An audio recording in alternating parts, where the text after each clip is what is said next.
Praise the lord. యేసుకు స్తుతి కీర్తన Christian gospel musical ministries తరపున మీకందరికీ శుభాభివందనాలు తెలియజేస్తూ ఉన్నాం. దేవుని వాక్యాన్ని చదువుకొని కొన్ని నిమిషాలు ధ్యానం చేసుకుందాం. సామెతల గ్రంథము 11వ అధ్యాయము 28వ వచనము మొదటి భాగం. ధనమును నమ్ముకున్నవాడు పాడైపోవును. మరొకసారి, ధనమును నమ్ముకున్నవాడు పాడైపోవును. ప్రియమైన విశ్వాసులారా, జ్ఞాని అయిన సొలొమోను రాస్తున్నమాట, ధనమును నమ్ముకున్నవాడు పాడైపోవును అని రాస్తున్నాడు. కానీ నేటి దినాలలో ప్రజల యొక్క ఉద్దేశం ఏమిటంటే, ధనము లేకుండా ఏమీ చేయలేము, డబ్బు లోకాన్ని ఆడిస్తుంది అనుకుంటూ ఉన్నారు. కానీ దేవుని యొక్క వాక్యము ఖచ్చితంగా చెప్తున్నమాట, ధనమును నమ్ముకున్నవాడు పాడైపోవును. ఇది సొలొమోను సొంత జ్ఞానం కాదండి. సొలొమోనుకి దేవుడు ఇచ్చిన జ్ఞానం ద్వారా రాసిన మాటలు ఇవి. బైబిల్ గ్రంథంలో మన చిన్నప్పటి నుంచి ఒక కథను వింటూ ఉన్నాం. ఒక ధనవంతుడు ఉన్నాడు, పంటను వేశాడు. ఆ సంవత్సరం ముందు పంట సమృద్ధిగా పండిందంట. సమృద్ధిగా పండితే అతడు మరి ధనవంతుడు, మరి పంట పండింది. అప్పుడు ఆయన చేసిన మాట, నా ప్రాణమా ఎంత గొప్ప పంట పండింది, ఈ సంవత్సరం పండిన పంట ఎంతో అద్భుతం, నా ప్రాణమా తినుము తాగుము సుఖించము, నీకు అనేక తరములకు పంట నేను సమకూర్చాను, ఇదిగో కొత్త కొట్లు కట్టిస్తాను, ధనాన్ని సమకూరుస్తాను, ధాన్యాన్నంతా ఎత్తి పెడతాను అని తన ప్రాణంతో అనుకున్నాడు. కానీ ఒక్క మాట కూడా దేవునికి స్తోత్రాన్ని చెల్లించలే. ప్రభువా, ఇంత మంచి పంటనిచ్చావయ్యా, నీకు స్తోత్రాలు తండ్రి అని ఒక్క మాట కూడా మాట్లాడలేదు. దేవుడు అంటున్నాడు, వెర్రివాడా, ఈ రాత్రికే నీ ప్రాణము నేను అడుగుతున్నాను, నీవు సంపాదించినంత మరి ఎవని దగును? నిజమే, ఎంత సంపాదించినా మన ప్రాణం పోయిన తర్వాత దానిని మనం ఏమీ చేసుకోలేము. అందుకే సొలొమోను భక్తుడు అన్నాడు, ధనమును సంపాదించడానికి వేగిరి పడకు, తొందర పడకు, ధనాన్ని నమ్ముకోకు. ఈ లోకంలో ధనము కంటే మరి గొప్పదైంది ఉంది, అది పరలోక రాజ్యం, అది దేవుని యొక్క రాజ్యం. గమనించండి, దేవుని యొక్క వాక్యంలో మరొక దగ్గర మత్తయి సువార్త 19వ అధ్యాయము 16వ వచనం నుంచి 22 వరకు ఒక భాగాన్ని చూస్తే ఇక్కడ ఒక అద్భుతమైన దృశ్యం కనబడుతుంది. ఒక ధనవంతుడు యేసుక్రీస్తు దగ్గరకు వచ్చాడు. బోధకుడా, నేను నిత్య జీవంలోకి వెళ్ళాలి, నేను ఏ మంచి పనులు చేయాలని అడిగాడు.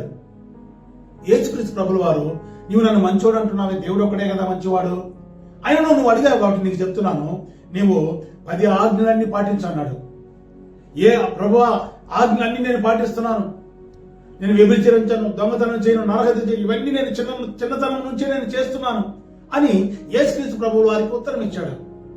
అప్పుడు యేసుక్రీస్తు ప్రభువు వారు వాడుతున్నాడు, అరే నీకు ఒక్కటి మరి కొదువుగా ఉంది, నీ ఆస్తిని పేదవారికి ఇచ్చి నీవు నన్ను వెంబడించు అని ఒక పిలుపునిచ్చాడు. నిజమే, వాడు ధనవంతుడైనప్పటికీ వాడికి నిత్య జీవనం గురించి తెలుసు, పరలోక రాజ్యం గురించి తెలుసు. అయితే ఆ పరలోక రాజ్యం వాడికి కావాలి. ఈ యేసయ్య దగ్గరకు వస్తే ఈ పరలోక రాజ్యానికి తీసుకెళ్తాడు, ఆయన మార్గం చూపిస్తాడని కూడా తెలుసు. కానీ యేసుక్రీస్తు వారు చెప్పాడు, నీకు ధనం ఎక్కువగా ఉంది, ఆ ధనాన్ని అమ్మి పేదవారికి ఇచ్చి నువ్వు నన్ను వెంబడించు అంటే ఆ పిలుపు ద్వారానే వారికి పరలోక మార్గాన్ని దేవుడు చూపించాడు. అయితే వాడు మిక్కిలి ధనవంతుడు గనక వ్యసనపడి వెళ్ళిపోయాడంట. ధనమును నమ్ముకొని పాడైపోయాడు. వాడికి ఏమి నిత్య జీవం కావాలి, కానీ వాడు ధనాన్ని వదులుకోలేడు. ప్రియమైన వాళ్ళారా, దేవుని కొరకు కాకుండా తమ కోసమే ధనాన్ని సమకూర్చుకున్నవాడు ఈ లోకంలో మరి దేవుని రాజ్యాన్ని చేరలేడు. అందుకే దేవుని యొక్క వాక్యం మనతో సూటిగా మాట్లాడుతుంది, ధనాన్ని నమ్ముకొని పాడైపోకొని. ఒంటె సూది బెజ్జంలో దూరుట చాలా ఈజీ అంటాడు. ధనవంతుడు పరలోకానికి వెళ్ళడం కంటే ధనవంతుడు పరలోకానికి వెళ్ళడం దుర్లభం.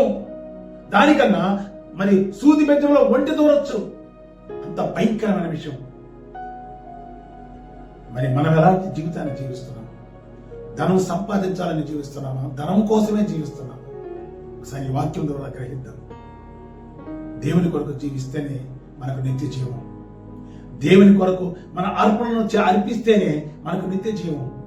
దేవుని కొరకు మనం అనేక పేదలను కనికరిస్తే మనకు నిత్య జీవం. ఈ మార్గాలను యేసయ్య చూపించాడు. ఎందుకంటే నీ ధనాన్ని అమ్మి, నీ ఆస్తిని అమ్మి పేదవారికి ఇమ్మన్నాడు. ఇలాంటి క్రియలు మనం చేస్తున్నాము. ఇవి చేస్తేనే పరలోక రాజ్యానికి మనం వెళతాం. అట్టి కృప దేవుడు మనకు దయచేసి కాపాడునుగాక. ఆమేన్. ప్రార్థన చేసుకుందాం. పరిశుద్ధమైన తండ్రి, నీకు వందనాలయ్యా. చెప్పబడిన వాక్యాన్ని మీరు దీవించండి అయ్యా. ధనమును మేము ప్రేమించు వారుగా కాక అయ్యా, యేసయ్య మార్గములో, మీ మార్గములో మేము రావడానికి తండ్రి అయ్యా, యేసయ్య మార్గములో వెళ్ళడానికి మాకు నేర్పించండి. ధనము కంటే ముఖ్యమైనది నిత్య జీవం అని మాకు తెలియపరిచారు మీరు వాక్యం ద్వారా. నీకు వందనాలు తండ్రి. అటు కృపలు మమ్మల్ని అందరినీ జ్ఞాపకం చేసుకొని మీరే నడిపించమని యేసు నామములో ప్రార్థించి వేడుకొనుచున్నాము తండ్రి. ఆమేన్.